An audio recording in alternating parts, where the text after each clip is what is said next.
I'm Jordan, and welcome to the studio.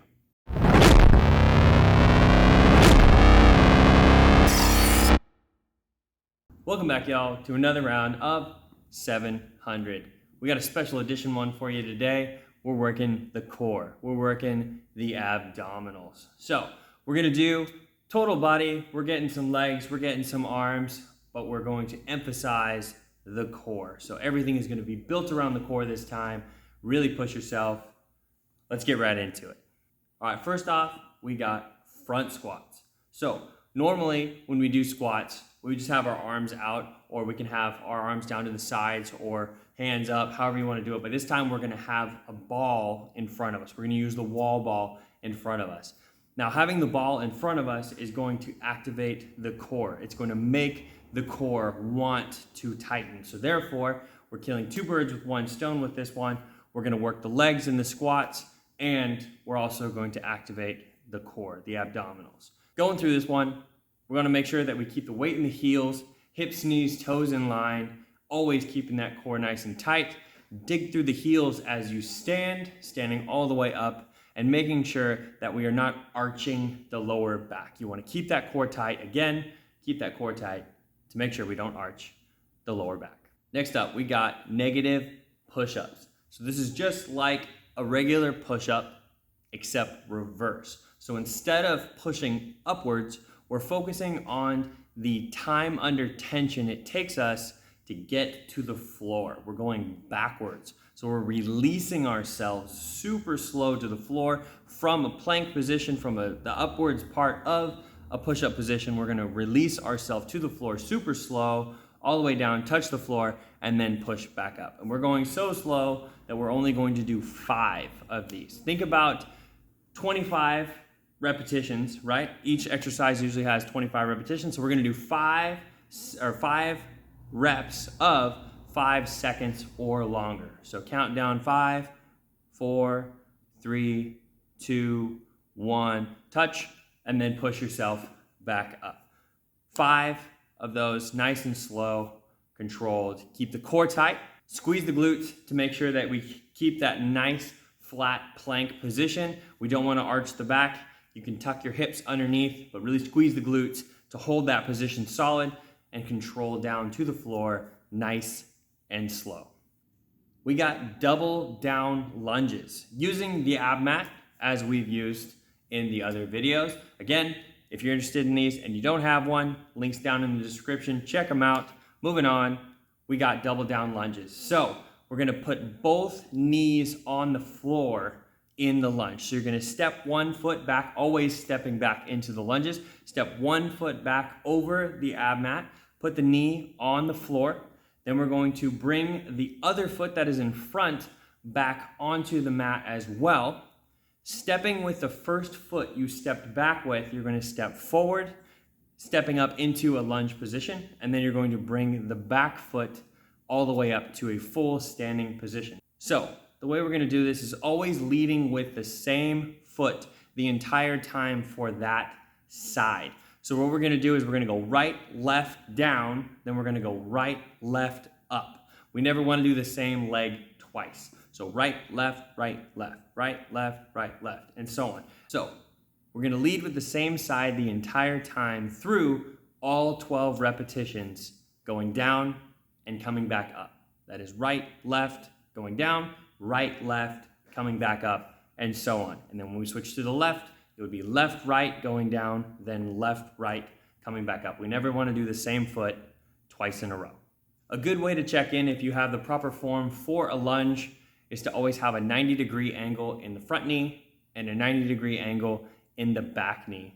Your front foot should be directly below your front knee, making sure not to push the knee past the toes. We're gonna do 12 repetitions of each side in the double down lunges. Standing core twists. We're gonna make sure that we have our feet nice and wide beyond our shoulder width. We're gonna have the toes slightly turned out to make sure that everything is nice and neutral. If our toes are turned in, our knees tend to turn in and follow as well. So we want everything to be right in line and follow the kinetic chain. All right, with a wide stance, we're gonna keep the core nice and tight, Holding the ball on the sides, we're going to twist side to side, making sure not to have any lower body movement. Your lower body is locked in solid from your heels all the way up to your hips, and then from your hips to the tip of your head is going to move against the lower body. So upper body versus the lower body, and that's how you're gonna get that core twist. Make sure that we are moving more than just the hands. We wanna move the shoulders with the hands. The whole upper body moves as one unit, and the lower body stays solid as its own unit as well. We're gonna make sure that we double down on this one, so we're gonna twist 1, 1, 2, 2, 3, 3, and so on, all the way up to 25. We've got plank step-ins. With this one, we're gonna hang on to the ball the whole time, hands on the ball on the floor. We're gonna be in a plank position. In that plank position, we're gonna keep our hips tucked underneath. Core is always tight, especially today working through the core workout.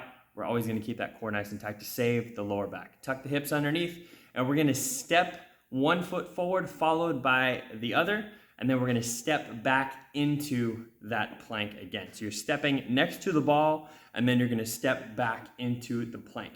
The hands never leave the ball. You stay on the ball the whole time in the plank position, stepping forward and backwards without removing the hands. We're gonna count this one, much like the standing core twists. We're gonna count this one, 1, 1, 2, 2, 3, 3, 4, 4, and so on. Every step in and step back is 1. So we're not counting every footstep. We're gonna count all the way up, all the way back, that's 1. All the way up, all the way back, that's 2. We're gonna do 12 leading with your right side, and then we're gonna do 12 leading with your left side. Bicycle crunches. We have a couple ways of doing this one. We can do it with or without the wall ball. Without the wall ball, you would have your hands at your temples right next to the side of your head, and you're gonna twist and rotate, touching opposite elbows to opposite knees as you crunch, keeping the back nice and flat in the floor at all times, and you're pulling your right knee up as you touch your left elbow to the knee. You would pull your left knee up, and you would touch your right elbow to that left knee. If you are using the wall ball, instead of having your hands up by your temples, you're gonna hold on to the sides of the ball, and you're going to twist opposite knee that is coming up. So if your left knee comes up, the ball would go to your right side. When your right knee comes up, the ball would go to the left side, going back and forth, alternating between. So when the knee comes up, the ball fits in the spot. When the other knee comes up, the ball would go to that side and shift back and forth, keeping the core nice and tight. Again, we're counting much like the core twists. We're gonna count 1, 1, 2, 2, 3, 3, and so on, all the way up to 25.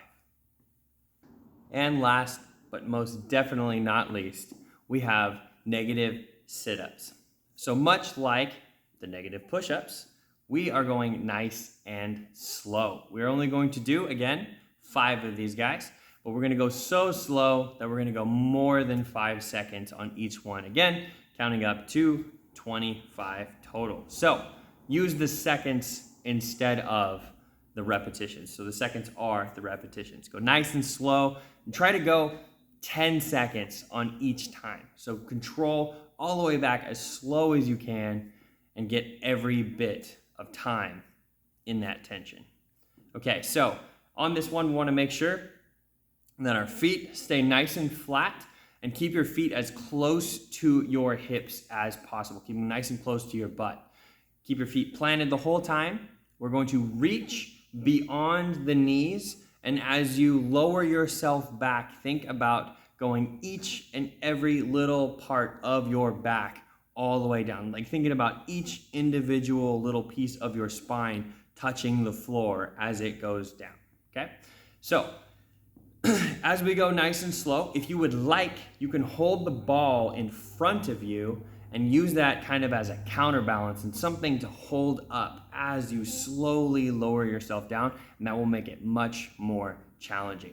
If you don't want to use the ball, that is absolutely okay. You can do it with just your body weight, but remember, go nice and slow. Keep your chin tucked, towards the chest. That will really help keep the pressure and the tension out of the neck, and we'll keep it right in that core. If you feel anything in your lower back, don't go any lower from that point. Try to come back up, or just go ahead and relax from there. Lay all the way down, just relax, cut it out, start over, and go nice and slow. Make sure that when we're coming back down, you want to round your back coming back down instead of arch. Do not arch the back. We want to round the back into the floor. Nice and slow, super controlled. Again, 5 repetitions, super slow, more than 5 seconds on each repetition.